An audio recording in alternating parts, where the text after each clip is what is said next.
Just to follow up a little bit on what Representative Belloc laid out, we think the legislation to broaden and extend the moratorium is necessary because we need to remind people once again that this is a program in crisis, that while Governor Quinn and the Democrat leaders sang the song of reform loudly in 2011 and 2012, that since then we've had a walking back of those reforms, and now again in meetings that they are having, they are planning the expansion of Medicaid reform, the unreform, if you will, of Medicaid reform, against the backdrop of their claims that they've done all they can to save money in the state, and therefore the 67% tax increase must remain in place. Now, there's a laundry list of issues we could talk about, but I just want to talk about two.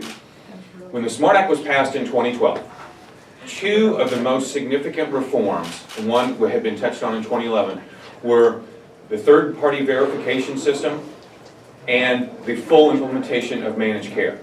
The goal of 50% of all Medicaid enrollees being in a managed care program by the end of this year was put forth and hailed by the governor and by Democrat leaders as a reform that would save this state hundreds of millions of dollars down the road. 50% by the end of this year. As Representative Belloc said, we are not even to 20% right now. So they have clearly, if not given up on that reform in word, they have given up on that reform in action. Second is the third-party verification system. That was the cornerstone of the SMART Act, to make sure that only people who meet the criteria to be on the program and really need the assistance are the people actually on the program.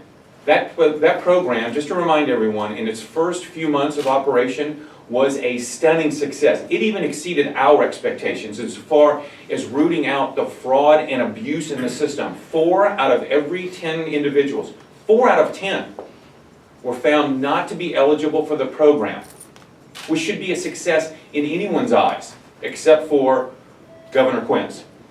After the state's largest public employee union challenged that, he gave up on that reform. He walked away from it, he signed a deal with that union, and now that reform is, for all practical purposes, is wrong. So again, when we hear time and time again from Governor Quinn, from the Speaker, from the Senate President, that we've done all we can to tighten up this program, to shore up the integrity of this program, that's why we need to continue to take more and more money out of Illinois families' pockets. Think again, because the facts tell us something entirely differently. So with that,